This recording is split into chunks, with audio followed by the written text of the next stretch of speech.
Hello and welcome to Black Cats Chat, the international fans podcast for Sunderland AFC. My name is Lee and I'm in Bilbao, and today we're back with a overdue review show. It's going to be quite a bit because we've got the Liverpool match to fit in, the Oxford match to fit in, and a lot of other stuff as well. So I'm in good company this morning, or this evening, for some of the guests. First of all, I've got Paul in Barcelona. Paul, morning to you, mate. Buenos dias. Hi Lee, buenos dias. How's it going? You all right? Yeah, all right. Got Good. a 4-month-old baby, so basically not sleeping. But apart from that, hanging in there. Well, just remember that my head's not your baby, okay? So don't start touching me during this. Anyway, and we've also got the Brisbane lads. I think you're still in Brisbane. And first of all, are you still in Brisbane? Yeah, I'm here for the next 6 months or so, mate. So, yeah, Brisbane's the new home. Good, good. And we can see boxes have arrived, you're unpacking and all that. Oh yeah, I thought I'd put on a nice little display for the potty here. Brilliant, brilliant. Have you got a couple of Sunderland shirts in there, I imagine, as well? Oh yeah, I can actually just don a Sunderland shirt every day of the week now. So that's the dream. Yeah, and his Brisbane buddy is Chris. Chris is also in Brisbane. Chris, how are you, mate? Good evening. I'm good, mate. Good morning. How are you?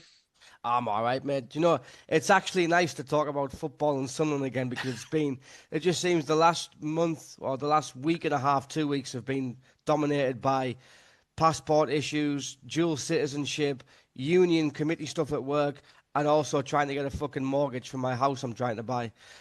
So it's nice to talk about football.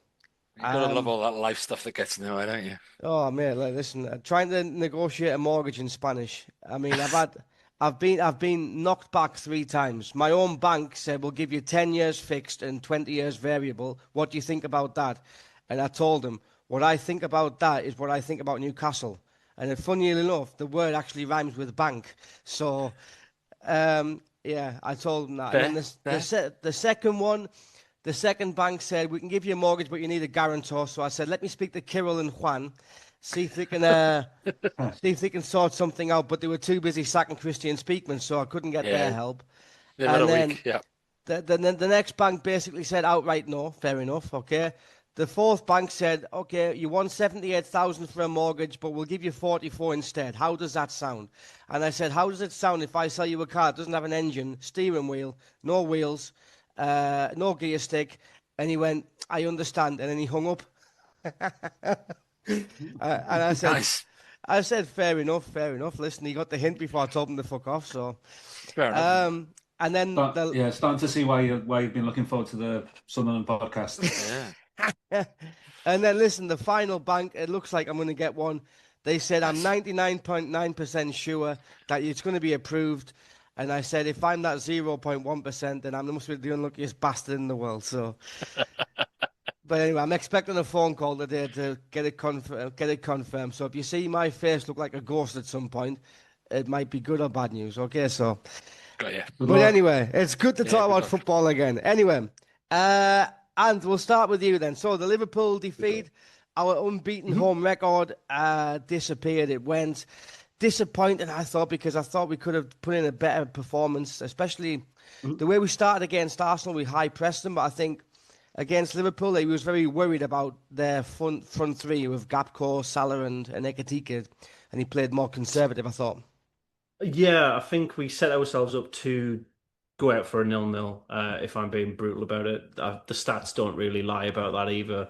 I can remember one clear-cut chance, probably something like 60th minute before we actually had a shot that was looking close to challenging Alisson. So, it was a 0-0 or nothing for us today. Like on that day, because going forward, can you recall anything just other than like the failed penalty attempt or penalty call? I think it was just try and stick it out for as long as possible and claw something or scrape something.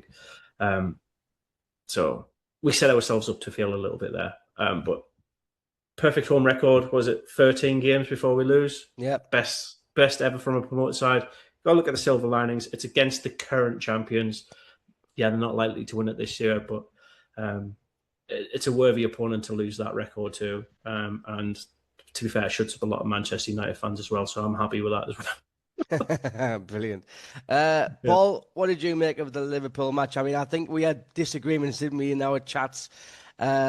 We thought that basically you thought that, yeah, it was Liverpool, they were a good team and they just didn't let us play. Yeah, that's the way I saw it. I mean, I get the points about the way we set up, and maybe, I remember you were saying we showed Liverpool a bit too much respect. But just the speed when they were attacking, the speed that they were moving the ball and going forward, it was to be honest, I thought we actually did well to only concede one goal. And the defence, although we maybe we didn't have control of the game in midfield, but the actual, the defence, the blocks by, I think, Ballard, Reinildo, was it Alderete or Mukiele? There was about 4 or 5 brilliant blocks where it was a shot on target and someone like threw their head at it. Ballard did one which was like some kind of like cricket position, the long, when you get told to do the long barrier when you're stopping cricket balls. He did that to block one shot.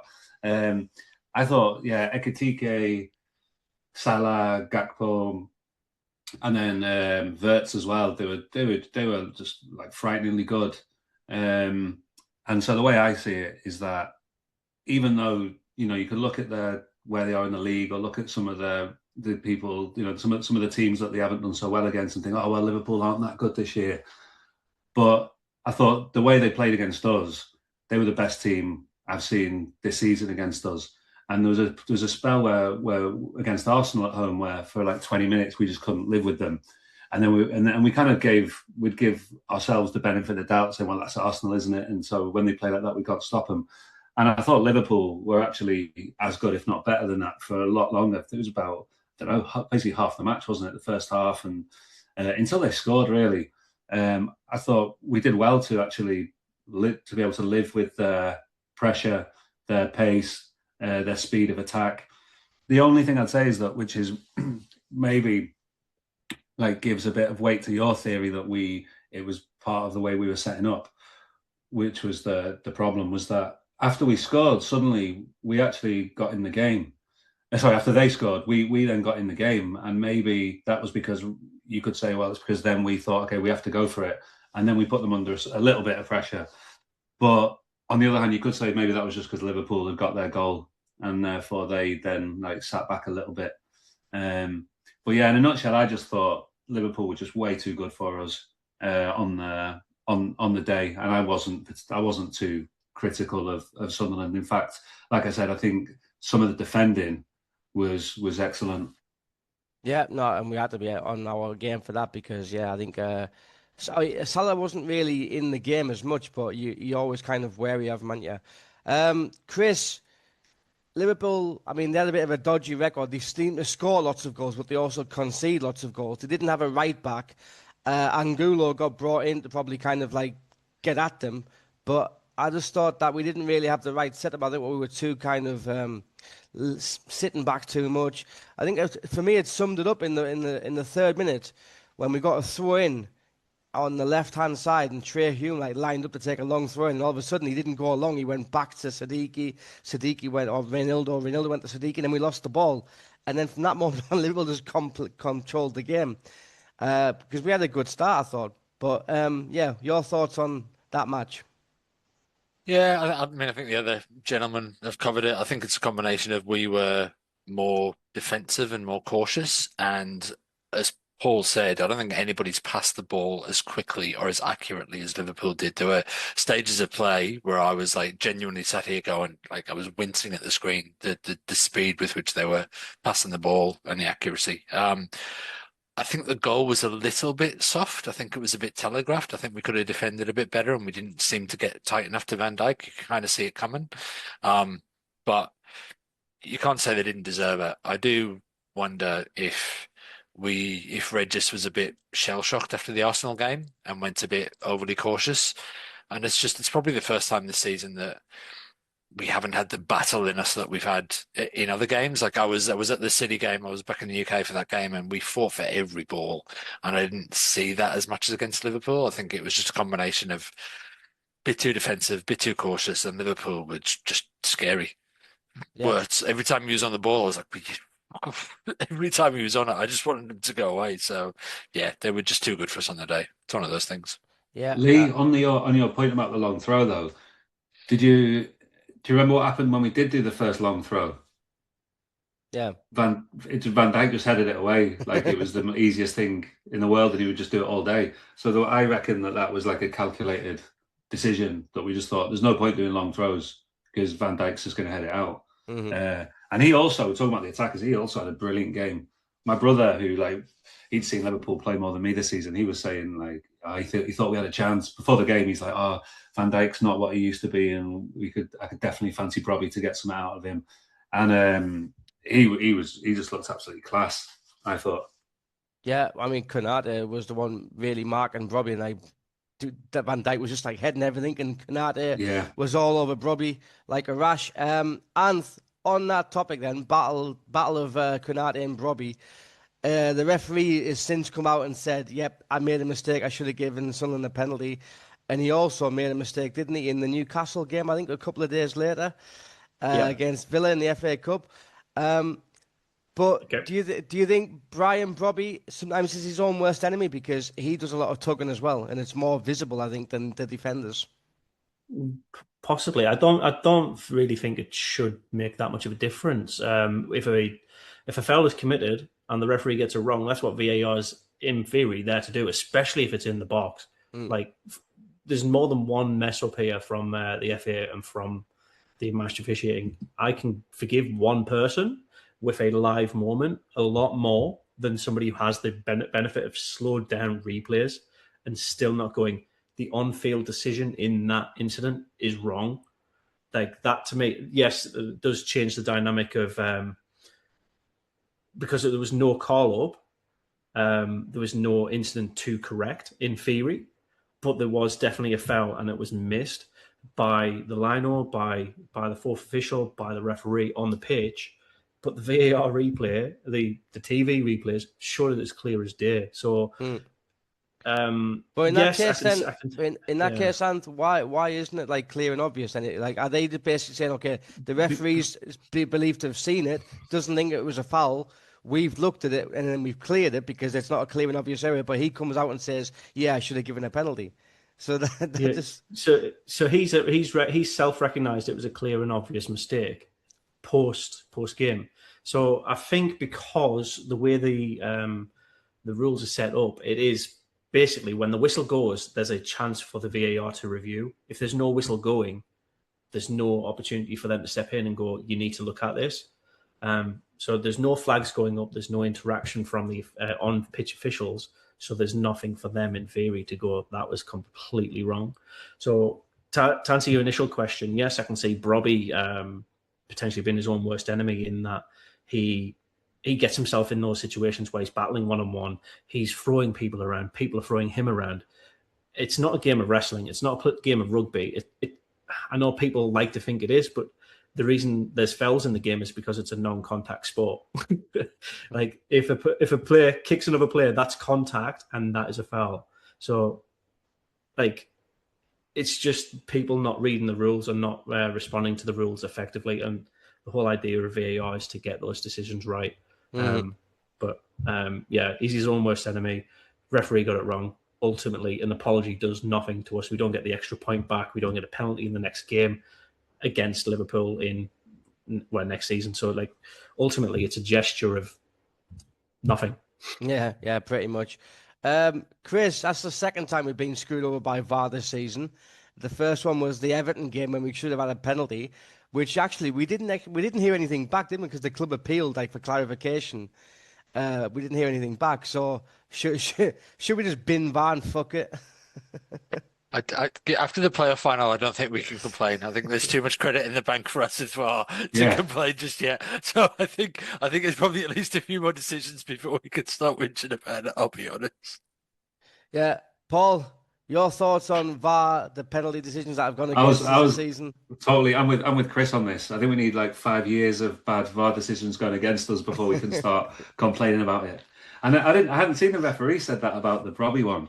which shows that yeah, it should have been a penalty then. But I personally, I thought if it had been a given against Sunderland, I would have thought that was soft, to be honest, because Robbie went down, but I didn't see that much kind of contact or shirt pulling to make it seem that obvious to me. At least, I don't know, it's a while ago now, but I don't remember it thinking, oh, that should have been a penalty. Well, the commentators now are saying, right, if they're holding for a second, they can get away with it. But if it's like persistent holding, then it should be given a penalty. I think there was like Mark Gay for Man City the other day. He did one and he pulled the guy's shirt, but it was literally for a second. And they said that, yeah, that's not enough for it to be given a penalty. I was like, well, it's you can't pull a shirt anywhere, so surely it doesn't matter. I don't like that. I don't like this rule, like this 1 second thing. It just seems like it's making it even unnecessarily confusing. Yeah. But I do think what you said about Robbie, I think it might start working against him. He does love to have a fistful of the defender's shirt, doesn't he? Well, he even broke someone's shirt, didn't he? Recently, he broke someone's shirt. But anyway, Chris, Nilson Angulo made his debut. People were surprised that he came in, but it was an opportunity for him. Didn't really get a lot of opportunities to run at defenders, but he does show some nice touches, and he is quite direct, it seems. Yeah, I think there's some good signs there to work with. I think given it was his debut and it was against Liverpool, and it was a full debut. It was against Liverpool, and it was a bit of a baptism for him. I get the idea, as you mentioned earlier, Liverpool didn't really have a right back, so I think that's probably what Regis was thinking. But yeah, definitely saw some bits there, and there's we might have a bit of competition on the wings now, which is nice because we've been sort of screaming out for it all season. It seems like, other than who's the elder guy whose name I've forgotten, not the elder guy, the older one who plays on the right. Traore. Thank you, Traore. I couldn't think of his name. He's probably the only one who's sort of really done a lot this season from out wide. We've had some bits from Mundell, especially the other night. He looked really good. And some bits from Lafay when he was out there, but it's not really, he's much better in the middle. So yeah, it's nice to see we've got a bit of competition on the wings now. So yeah, there's definitely some glimpses there, some glimmers of hope from the boy. Well, we've got like 3 left wingers now, Anth. We've got like Talby, we've got Mundell. Don't forget Ian Paveda. Come on. Yeah. How did I forget? Oh, I'm so sorry. Do you know, like, it's serious. Like, he looks more like Pablo Escobar every day. I see the picture of him, like, with the curly hair, and probably going to Tash as well. It's just a waste of a squad shirt, isn't it, really? Yeah. But yeah, we've got Mundell, we've got Talby, we've got Angulo, and on the right, you've got Traore, you've got also this Tabi lad who's coming on. So I think in the wide positions, we do have options now. Going towards the end of the season. So you'd like to think that our attack and threat might improve significantly given that fact. Yeah, well, I think overall, like, I don't know if it's dropped off, or it appears to have dropped off in the last couple of weeks, but we set up triangles down each wing depending on the opposition, and that seems to have died off. So Hume seems to overload a little bit too much. And that might create a little bit of a back drag for the left winger Mundell in most games at the minute. So I think just the freedom from the left back and the right back positions to push as high up as they have been is actually causing more problems than is solving. So I think there's just a little bit of like reining in and refining how we push as a team from Reggie to get back there. But yeah, there's some good quality. And I think if we're having somebody cross the ball in from the wings, it needs to be the winger, not the left and right back. Mm-hmm. That's where I think we should be focusing. Mm-hmm. Well, that pretty much sums up the Liverpool game then. But then between the Liverpool game and the Oxford game, as it always is with Sunderland, like, it's always entertaining and exciting, we get a notification saying that Kristjaan Speakman has left the club. And nobody was expecting that, were they, Chris? Are you on mute, mate? No, I was absolutely gobsmacked. I genuinely, so I woke up and it was the first thing I saw on Instagram. I just saw the announcement and, like, kind of blurry-eyedly read it. And as soon as I saw his name, I was wide awake. I was like, what? Wait, where's this come from? So yeah, it just came out of, as far as I could tell, out of absolutely nowhere. So yeah, didn't see it coming at all. And obviously, and from the announcement, it's very clear that the club have made the decision. The board of directors has made the decision to basically get rid of him. It's obviously something that's come from pretty high up. So yes, didn't see it coming at all. Yeah, and it says there like he was appointed in December 2020 uh, to lead a comprehensive rebuild of the club's football operations. I think it's fair to say he did that. Um, but it's interesting the reaction from Kirill. And then Christian's own reaction, which I'll show later. Christian has made an important contribution to Sunderland AFC during a period of significant transition and growth, helping to rebuild the club and restore its place in the Premier League. Strong foundations have been established throughout our football operations over the past 5 years, and that phase of the redevelopment is now complete. As we look to the future, our focus is on building from the position of strength with clarity of direction and sustained progress. We are grateful for Christian's commitment and professionalism and wish him every success for the future. Now, Paul, the thing that stands out for me is this where it says that phase of the redevelopment is now complete. So it's like basically you've done your job, now fuck off. You should write the press releases. Yeah. And also the phrase where it says with building now from a position of strength with, and then clarity of direction. I thought the clarity of direction is quite important as well. It might be that there's too many cooks, or it seems like there's too many cooks now, too many people trying to have a say, and actually that it'd be simpler and more clarity if Speakman was to leave. And no comment from Speakman in this press release. Like it was later in the day, wasn't it? At night, I think, when we got the statement from Speakman, which I think also shows that it wasn't down to him. So are you telling me there then, Paul, the clarity of direction, that after 5 years of Kristjaan Speakman saying the club is aligned, the club is finally not aligned with him? Yeah, maybe. I'm gonna miss Speakman's statement every time we sign a player, and there's the management speak around pathways and progress and all this kind of stuff. Oh yeah, now we're going to get Gasolfi doing the statements when we sign a new player. It's going to say like he's got a good connection with the team. It'll be Reggie writing the statements, won't it? Anth, your thoughts on the departure of Kristjaan Speakman?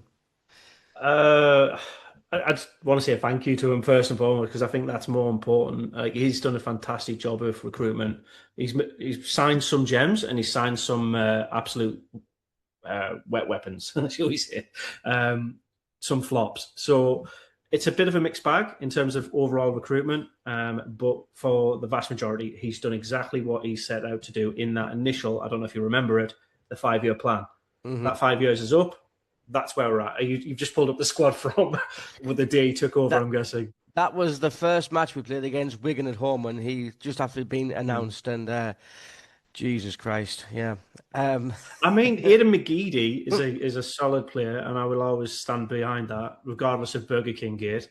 Ledbitter's okay, and probably would be on the top end of Championship if he was playing today as well. So, like, it's not horrible, but it is telling of where we were. Some of them did their job. I mean, Bailey Wright did a good job, but there was a lot of shite in there, basically. I mean, but yeah, to inherit that squad, then to go from what he left us with, it's just phenomenal work. And exactly. I just want to bring up as well Christian's own statement, which was quite nice, I thought, as well. I don't know if you can see that, the opportunity to be Sporting Director. No, they're seeing the Sunderland official one, but whilst they go. Is it on? Yeah, now it is, yeah. No, It's not. Hang on. So it says the opportunity to be Sporting Director and lead this historic club over the last 5 years plus has been the honour of a lifetime. I owe a debt of gratitude to my wife and children for allowing me to live this experience on so many occasions, placed the club before home. I was once told to work where it matters, and I've learned over these 6 seasons how much this club matters to the people of Sunderland. Re-establishing a team built on the region's identity, creating a deep connection with its people, is an aspect of our work I'll be most proud of. The same community welcomed our family, and for that we'll be forever grateful. To the many friends, neighbours, teachers, coaches and staff that made Sunderland our home, It's been a truly humbling experience to work alongside so many talented people. To all the players and staff, past and present, thank you for believing in our shared vision. Ultimately, all our success over these 6 seasons has been down to your unwavering commitment, technical excellence, and attitude to deliver your very best every day. For this, you should be all immensely proud where the club sits today. The greatest asset this club has are its fans, and it's a pleasure sharing some incredible memories with you all. Good luck for the remaining games of the season. So a very well-worded, nice, and Professional. professional. It's professional. Yeah. Just like him, I suppose. Yeah. Yeah. So I'll just summarize my point on the club side, and then obviously this I think is just clean and like you can tell it comes from the polished side of where he's truly feeling. Like you can tell there's some anger like in the background, but there always is when you. I think he was forced out of the club by the new directive, but from the club's perspective, I can see with that line of redirection. Like I said, Speakman came in 5 years ago to do a job. That plan's executed, that plan's complete, and now the new phase is, well, what do we do next? What's the next target? How do we sustain it? He got us from the base up into the top league. So how do we stay in the top league is then the next directive, and how do we make it one of the most attractive clubs, not only for national fans, but as you're well aware, international fans as well. Our fan base is growing week by week because of the documentary, because of how well we're performing in certain games, and a lot of that is attributed to Speakman's recruitment. But cutthroat, you look at it like Dan Neil, Patrick Roberts, everybody who's playing has been improved upon in terms of talent. Mm-hmm. Why would Speakman be any different? That's the way I'm mentally thinking about it. He's done his job. He's effective at it. Really appreciative of it. Got to move on. Got to progress. Mm-hmm. That's all that's about. Yeah. It was interesting reading the statement there. That I hadn't noticed this at the time, but when he says it was an honour to lead this club, and I think he was leading the club, wasn't he? He did have a lot of power, and yeah, he was the most important person in the club. And yeah, I agree with what everyone's saying totally in terms of the most important thing was player recruitment, and I kind of see it in two different waves. There's the wave where we bought like Pritchard, Clark, Roberts, Stewart, which is amazing front four. Like if you think about it for League One, but like those front to get out of League One, and then there was the wave where we got like Ballard. I mean, this might not be in the same window, but you know, in my head, I'm thinking like to get out of the Championship, Ballard. Ahmad on loan. Ahmad, huge. Yeah, in the end, obviously, we didn't get promoted from the Championship with him, but yeah. Then I think like Ballard, Bellingham, Isidore, Mayenda, and yeah, there was a lot of dross as well, but there's going to be, isn't there? You're not going to buy gems every time. I mean, look at like Hume. I mean, what a signing Trey Hume was. So yeah, overall, like did an excellent job. I'm sure he'll go on to good things. Yeah. But Anthony make an interesting point there, like just like evolution of the club. But I mean, in terms of players, but also in terms of staff. I mean, we've seen like staff like Mike Dodds leave. I mean, obviously he left because he wanted to become a head coach, but he must be regretting that now. I bet now he's an assistant head coach at Oxford. Pedro Ribeiro, he didn't last very long, but again, it's believed that he wanted his own challenge as a manager. Then you got the Italian guy, Vulcano, who only came in at the start of the season. He apparently left, start of this year, end of last year, because of disagreements as well, apparently. He wasn't aligned. You go back to Stuart Harvey, he was the head of recruitment. He got forced out, I'm led to believe. And also the academy manager, Robin Nichols, he's just left the club recently to take up a role in the MLS in Texas. So obviously there's different reasons for certain ones, but it's clear that the club aren't afraid to make those decisions, no? Like to wield the axe and improve, no, Chris?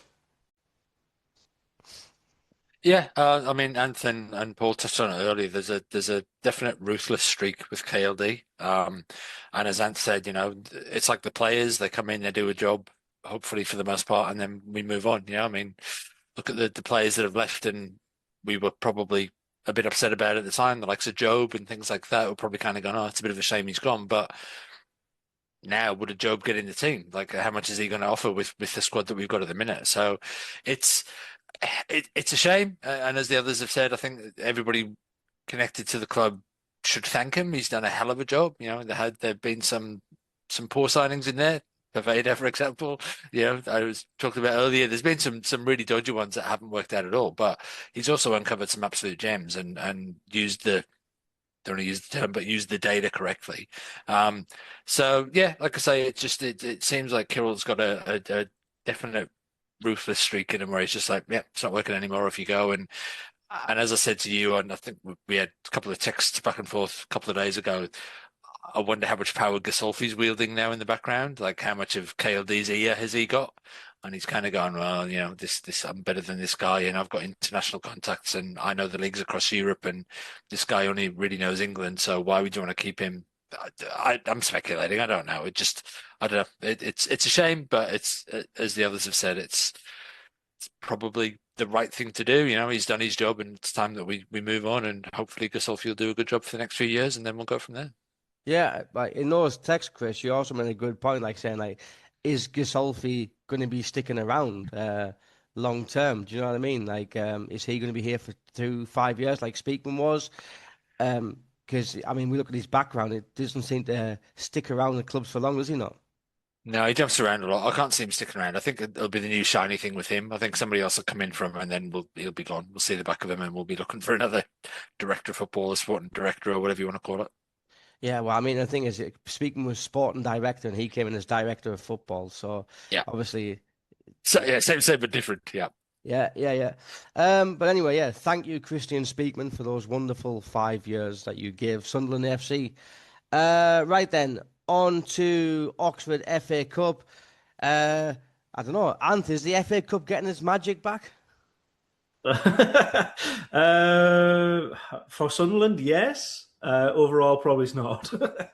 I know it's not our game, and it does actually benefit the Mags a little bit more, but VAR should have been included in the Premier League matching ties. I get it's about fairness across the other leagues, but you can have somebody, in theory, from non-league get all the way to the final. Are they going to introduce VAR for those stadiums that are outside of the top 72, the top 92? No. So VAR has a bit to play.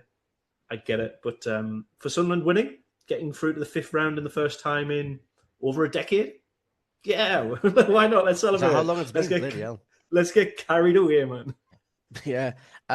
So obviously, Paul, we did make some changes. I think Sirkin came in 09, Hertrauder, Mundell, Isidore, Brobby, Ballard, Alderete, Reynoldo, and Angulo dropped out. I thought overall it was a professional performance. It was a scrappy game. Oxford tried to make it a scrappy game. But I thought we dealt with it quite well. And we got the penalty and we got the goal. And we didn't really look under too much trouble, I thought.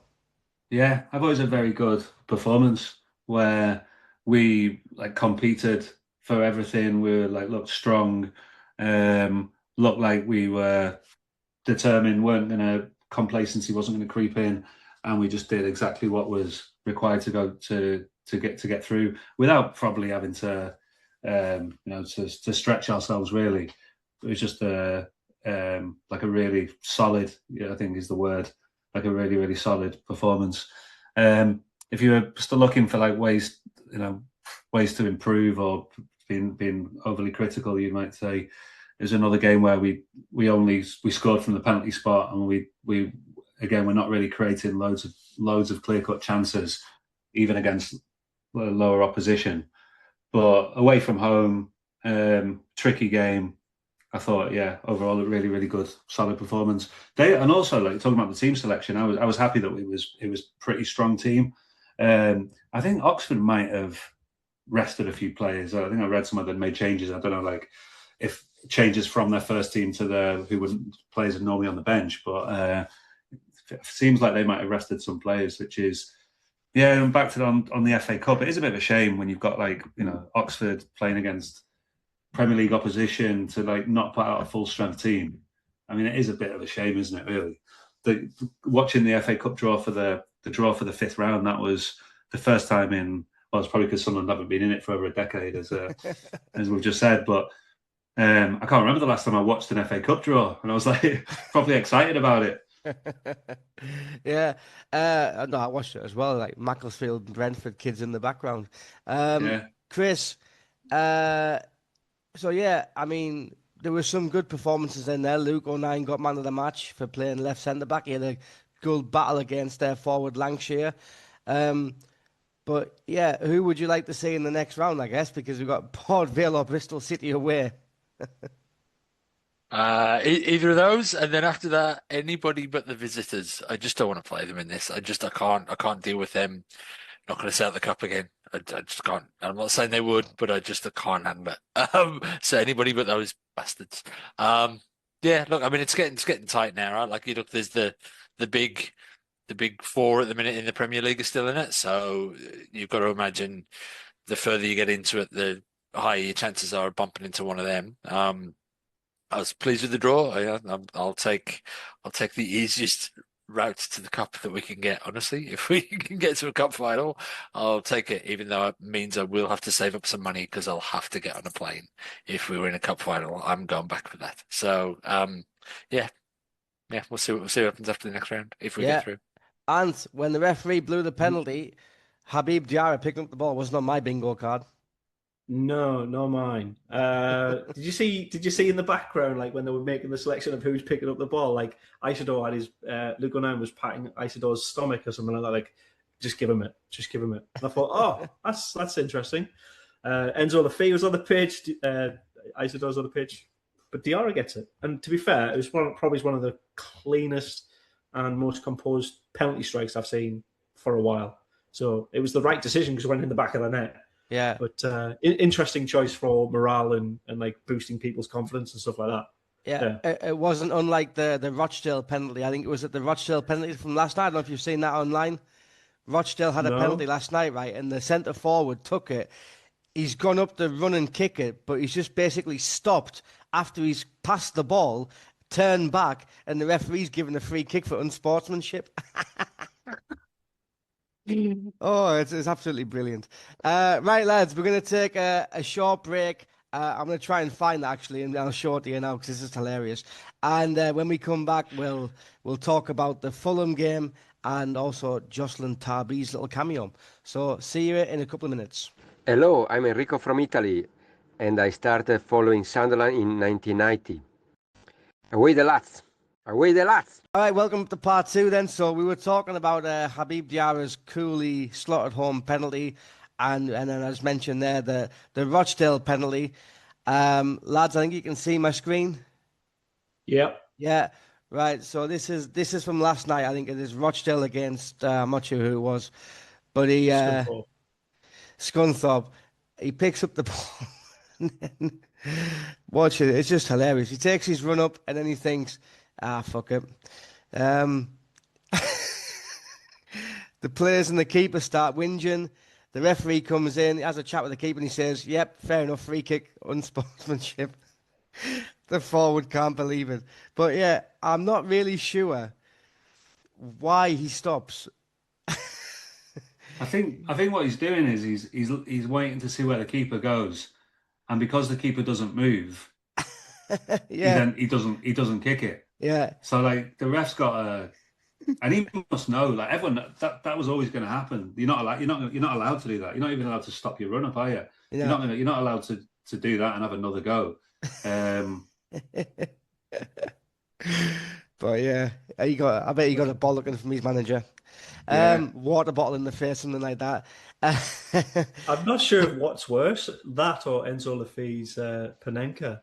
Well, at least Enzo tried to kick it. Do you know what I mean? Yeah, fair. I mean, at least he tried to score. Yeah. But yeah, so that's going to be on the bloopers video. Right then. So, Chris, Jocelyn Tarby had a cameo. He looked very lively, didn't he? He ran like Ahmad on the right wing, dribbling the players. Listen, it didn't always come off him, but he wasn't scared.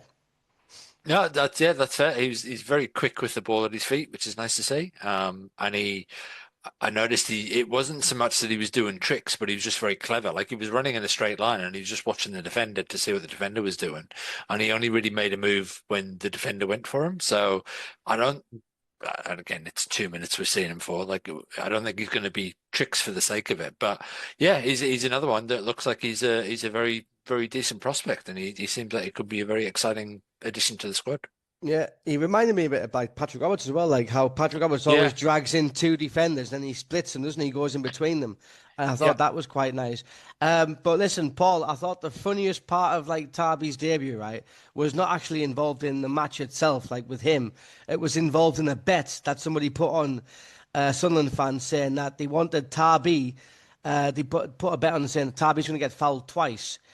And he got fouled twice, and I think it was like Sky Bet said, no, Talby got taken off.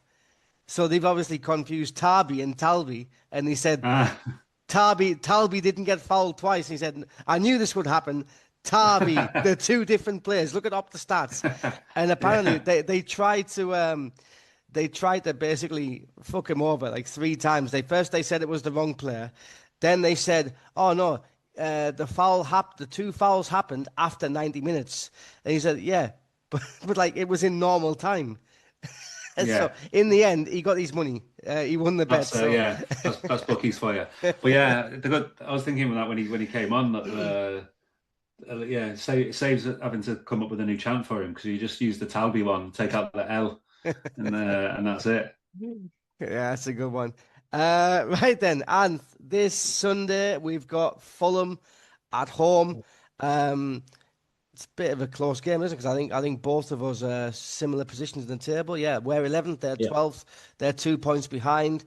Thoughts on the game? Are you confident? I mean, we haven't got Xhaka back still.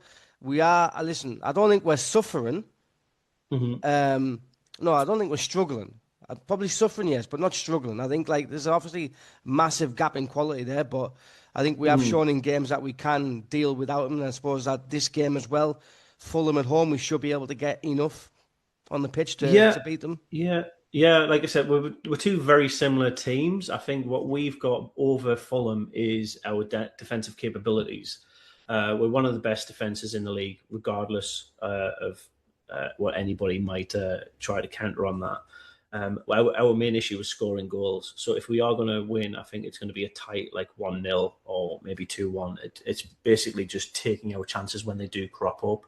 And defensively, Fulham are a little bit weak, and especially more so away from home. So I wouldn't say I'm confident. I'd just say at this stage, if we win, I wouldn't be surprised because I think we want it and need it that little bit more just to boost our morale, to get us over that mental, are we going to survive the season? Because there's still some fans, and there will be some fans that are basically, until we hit 40, don't write us off getting relegated. I know there's way too many teams below us, but Fulham would be one of those teams. If we win that, plus another 3 points throughout the rest of the season, we're safe, we're done. And then we can start dreaming about top half in Europe. So Fulham Cup as well. Exactly. So Fulham's that game, I think, where we will either kick on for the rest of the season and just absolutely smash it, or we'll whimper over the line. So yeah, it's great opponent to come up against. Sorry, yeah, I agree. And Chris, I mean, Fulham, looking at Fulham's form here, they've like lost 4 and 5.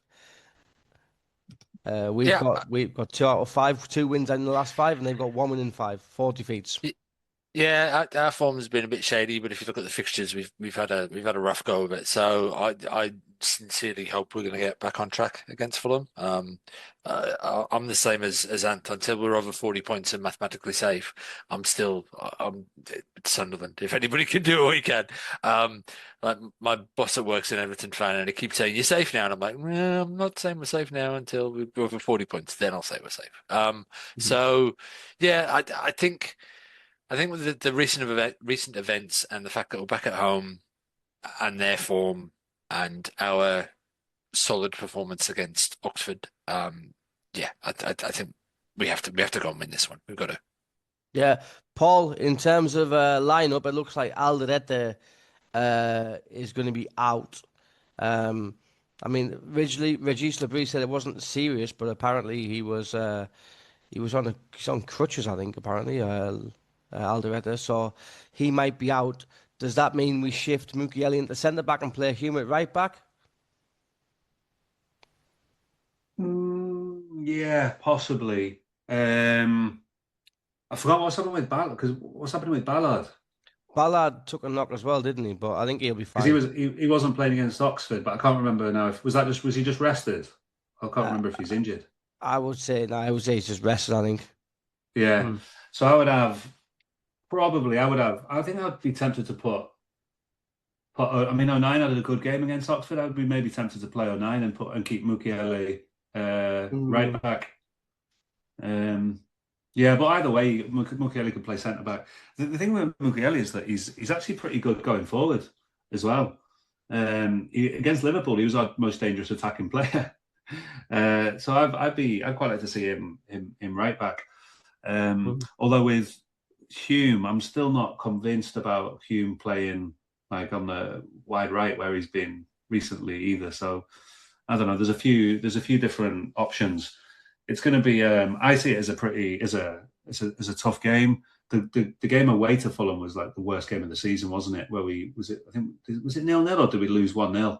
I can't remember, but it was terrible. We lost against. We lost 1-0, was it? Yeah, like a late. Jimenez like a late goal, was it? Yeah, like a late goal, was it? Yeah, horrendous. That was a terrible game. But I think it's going to be really evenly matched, and it's going to be I think it'll be another close one.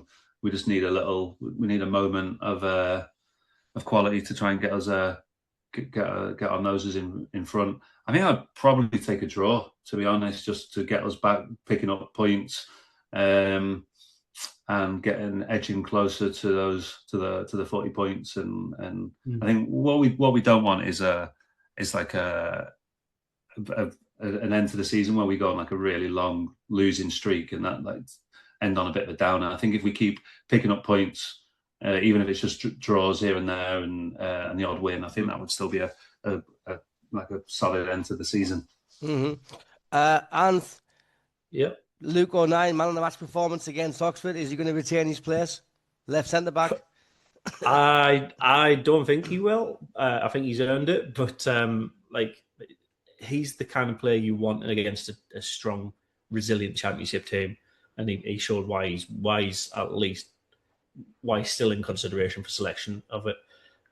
He's the most likely to like drag and fight players. So he was the perfect selection in that game. I don't know if he's going to be the perfect selection against like Fulham or Newcastle coming up as well. So yeah, I think he's done cracking. But I'll give you a nice little fun fact, I guess. If we pick up a point or better against Fulham, there's only Manchester United that could pick up guaranteed whitewash against us, 6 pointers. Everybody else we've picked up points against this season. So hopefully we can get something against Fulham, and then just gotta look out for Manchester United, and then we've picked up points against every Premier League team this season. We love those positive facts.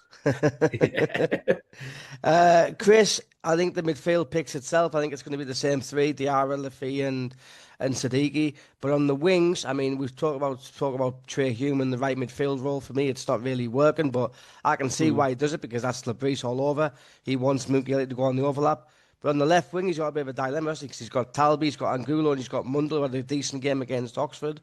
So which one do you think he's going to go for? I don't want to second guess Register Briss. The man's brain's a mystery. It is a tough one. I mean, for me, I'd probably stick with Mundle. I think he was very good against Oxford, and I think he's starting to get back to full fitness and was showing some of the glimmers of what we saw in the Championship with him. I do think that's quite harsh on Chemsden. I don't think he really deserved to be dropped because he had a good game the week before. I think I don't know. I think there was just something. There was a bit extra from Mundle against Oxford. I do get concerned that we're seeing the same issue with him that we had last season, where it feels like he doesn't have the final ball. Like he doesn't look up and make the right decision. Like, and it's not that he can't do it. I just feel like he 9 times out of 10 he makes the wrong decision. There'll be a player free, or there'll be a player at the far end of the box who's surrounded by 3 players, and he'll go for the one at the far end of the box instead of the one that's on the edge of the area clear. So I think he needs to work on that. But we definitely saw a lot of good movement from him against Oxford. So I would probably go with him, but who knows what Labrice will do. I think he's the most explosive option, isn't he? He's the most direct, and I think at home you want the fans to get up for it, and I think he would kind of like get the fans up for like driving at defenders. Yeah. I mean, more so than Talby. I think Talby doesn't have that directness that he has, and Angulo's still relatively new, so yeah, might be a good shout. Paul, one thing we didn't talk about was Wilson Isidore. Now he played against Oxford. Breeze gave him a chance. Didn't really get into the game. He's been linked with a move away, apparently, at the end of the season. It's a pity, isn't it? How like it's all gone a bit downhill for Wilson. Yeah, it is. Yeah, like early in the season. So Mayenda started. I'm trying to remember now against West Ham. Who started? I think it was Isidore, wasn't it? No, Mayenda started against West Ham. Yeah. Yeah, against West Ham, and then he started against Burnley and missed the chance at the start. And then Isidore was the first choice for a while until we signed Brobby, and then Brobby started kind of gradually getting more and more involved. Yeah, it is a bit of a shame. I mean, I think between now and the end of the season, there's still going to be opportunities for him to play. He's obviously a different kind of player to Brobby. If anything, I think Mayenda's even more of a strange one, where he's playing even less than I'd expect. I think with Isidore, he'll still have a few more chances. If and when he leaves in the summer, it will be a bit of a shame. I mean, it's the same thing that we're seeing across many different players, where we've just made a step up. We've invested in a team where a lot of money, increased quality, jumped 2 or 3 levels, and players who were some of our best players now can't really struggling to keep up. And so, like, sentimentally, it is a bit of a shame when some of these players will leave. But that's just what's going to happen if we keep improving. Yeah, and do you reckon we regret not taking 25 million for Isidore last month? The rumours. maybe. So for me, we've got 3 out-and-out strikers right now, right? And I think Mayenda's in the middle of these two. So Mayenda's not the best at either of them, but he does both of them. So Isidore likes to cut through the middle and burst in and smash it at the goal. That's his expertise. So if we're getting the balls through the middle, when Jacques is on the pitch, Isidore to me is the most logical, direct route one option. But what we are tending to do without Xhaka in the game is use the wings and use Brobby to hold up the play, hold off the defender, and he is a tank, and he's inviting the overload into the box and the support. So it's 2 different, completely different styles, and I think it does boil back down to not the people up front themselves, but the support network behind them. Mm-hmm. So I can see why he's dropped off in form purely because of his availability of supply. Essentially, the supply in that tactic in this league isn't there for Isidore by himself. So I get it. So I don't think we're as a club are going to regret not choosing him. I think when Jacques is back, he will have a good couple of games here and there and potentially re-earn that 25 million value in the summer. So it might drop down to 20, it might drop down to 17, but he's still worth high double-digit teen millions. Well, so. how are Wilson, lad? How are Mara? Get back on the goal trail.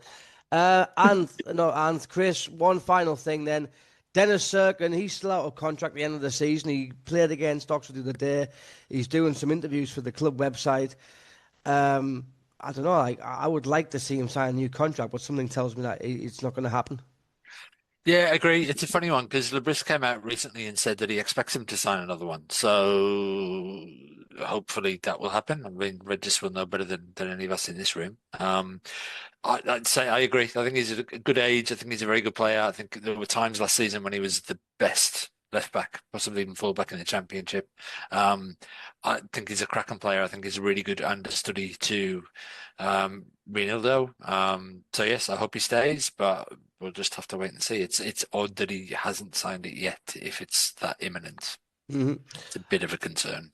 All righty. Well, we'll wrap it up there for today, lads. Thank you then. Next match is Sunday at 2:00 UK time. What will that be for you, lads? It'll be like 10 o'clock at night? 11? 11? Was it? What time is it? 2 o'clock? Midnight. Midnight. Midnight kickoff on a Sunday. Oh, you'll be watching, won't you? Yeah, of Oh, yeah. course. Yeah, of course. Oh, good stuff. Watch, Good stuff. watch this in League One at midnight. I'm not going to miss this in the Premier League. Anyway, listen, lads, thanks for coming on, and we'll speak again soon. How are the lads? Oh, Right, lads. Cheers. Cheers.